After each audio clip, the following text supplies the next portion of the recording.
Hi, I'm Gabriela María Trejo González, and I will talk about The Distance Between Us, which is a book written by Reyna Grande. She is an award winner, born in Iguala de la Independencia in Guerrero, Mexico. She has received a lot of awards for this book. One of these awards is the American Book Award, also el Premio Slang Literary Award, the International Latino Book Award, and in 2012 she was a finalist for the prestigious National Book Critics Circle Award, and in 2015 she was honored with a Luis Leal Award for distinction in Chicano Latino literature, and the young readers version of The Distance Between Us received a 2017 Honor Book Award for the Americas Award for Children's and Young Adult Literature. And in 2016, she also received an Eureka. She also has received honor awards from the California Reading Association and an International Literacy Association Children's Book Award in 2017. The author in the first part of the book, which is called Mi Mamá Me Ama, writes about her life before she arrived in the United States. She writes about her childhood in Mexico, about how living in extreme poverty, illegal immigration, family disintegration, and family abuse changed her life. Then, in the second part of the book, The Man Behind the Glass, she writes about her life after arriving in the United States and how the experience of being a wetback, which is a term for illegal immigrants, was like, how they have to face and assimilate the different culture and the new language, and how was it like to live with a different father than the one they imagined back in Mexico. Now I will give a little brief summary of the text. The first part of the book narrates the story before arriving in the United States. It was back in 1978 when Reyna was 2 years old, and her father Natalio left to the United States. It was the beginning of the world recession in Mexico that Mexico had seen in 50 years. The peso was devalued 45% to the US dollar. The unstable economy of the country made her father take the decision to leave the country in search of new opportunities. He left with high expectations. His plan was that he will earn enough money to build a house in Mexico and return to his children and wife. But things weren't as they had expected. He wasn't earning enough money to build the house he dreamed of. Therefore, in 1980, he sent for his wife Juana, leaving the kids behind, leaving them without a mother and without parents, just like orphans. Reyna writes about how it was like to live with their grandmother, Abuela Evila. The house in which they lived was an old house. They didn't have their own room. They had to share the room with Abuela Augurio, and the three of them, Mago, which was the older sister, who was like a mother for Reyna and Carlos, then Carlos, which was the middle one, who was a sweet kid who never got into trouble, and Reyna, the younger one, had to sleep in the same bed. Scorpions were part of their life the whole time. They have scorpions crawling in the wall, falling from the ceiling, or crawling in the bed sheets. Their bed had a window above them without glass, and the room where they slept was next to the alley, so they could hear all the noises from outside. Their grandparents were not the only ones living there. The Emperatriz was living there in other room. She was the youngest of their grandmother's son. She was 25 years old and still haven't married. She was the only one who was ever kind to them and the only one who cared about them. Also, Evila was living there. She was their cousin, daughter of Maria Felix, their father's sister. Edila was never kind or friendly with them. She was mean with them. She was always calling them orphans and making fun of them. So they never didn't get along. Abuela Evila was a strict and cruel person. She was really mean with them. So she never cared about them. She didn't love them as much as she loved Edila. Then Abuelo Augurio was a serious person. He never spoke to them.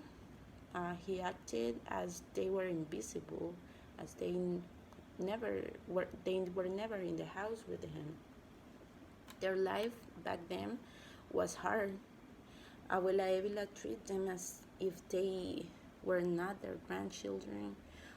What made the situation worse was that the money Natalia and Juana sent for the kids was took by Abuela Evila, and she didn't use it for the kids' needs.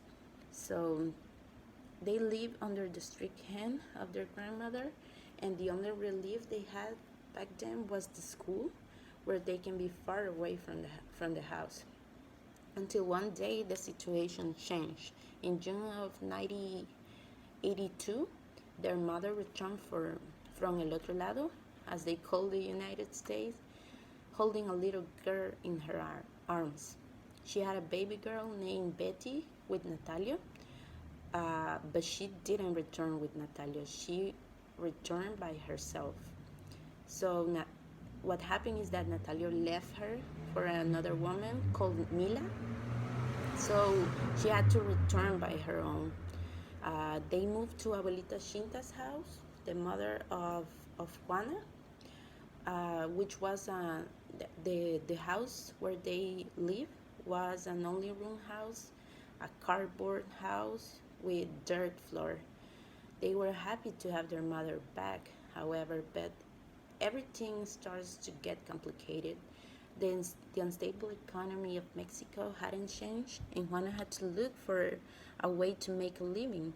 And Juana struggled to find a job to earn money so the children won't starve. But everything was so hard and they couldn't see the way out. Juana started dating a guy, and she left the children for a second time to go live with this man.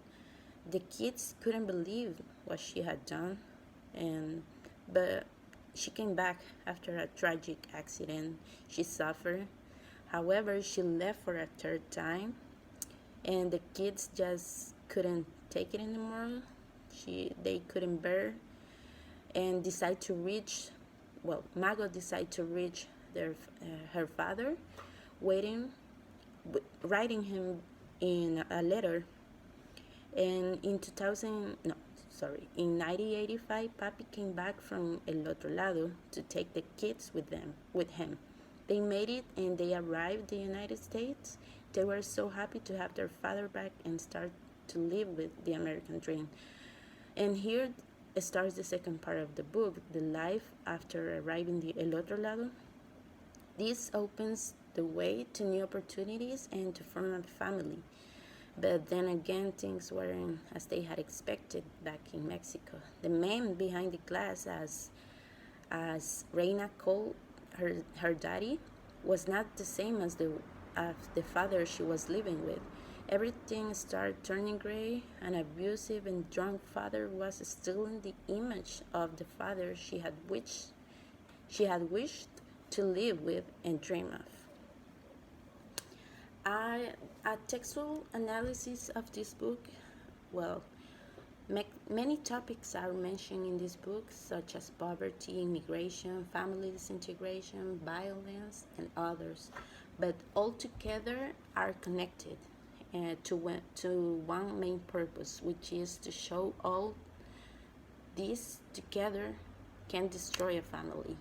Reyna Grande used a simple, plain, but quite descriptive prose. She writes her personal story with simplicity, focusing on the memoir, the plot, instead of focusing in the language. She narrates her journey of the overlooked consequence of immigration. She engages the reader by sharing intimate details of her life about how it's like to living in extreme poverty, abandoned by their parents, and the struggles she went through chasing the American dream. She illustrates from her own experience what many children had gone through and are going through. She speaks up for the children who are left behind by their parents, for children living in poverty, for children who are abused by their own family members, children who are abandoned and have to manage to make a living, but overall for children who find their way out and see the light out of the tunnel and rise above every struggle that life puts them through, and they manage to reach their dreams. My personal reaction was, well, I love this book, and it's a heart touching story. It made me empathize with all the kids that had gone through these terrible situations that the author describes. I even cried several times reading it, just by imagining how difficult is extreme poverty, how hard it's not to have your parents and live with a familiar that doesn't love you, doesn't want you there. It made me put in the shoes of all the dreamers that chase the American dream, the so-called American dream, and all the sacrifice they make to chase better opportunities that in their country doesn't have. It was also just so overwhelming to see that kids have to live these awful situations. Innocent kids who just want to be loved, to be seen by their parents. They just can't feel the void their parents left in their hearts. And it was hard to see that the mother was so needy of a man's love that she couldn't see how she was loved by their kids and how their kids wanted to be loved back. And she just couldn't see it, and she just didn't care about that. It was hard to see the image of the father they imagined was just that, a fantasy image, because he was a drunk and violent man who beat their kids with no remorse at all. However, after all, I admired the courage of Reyna and her tender heart, who had no hatred or resentment at all toward her parents.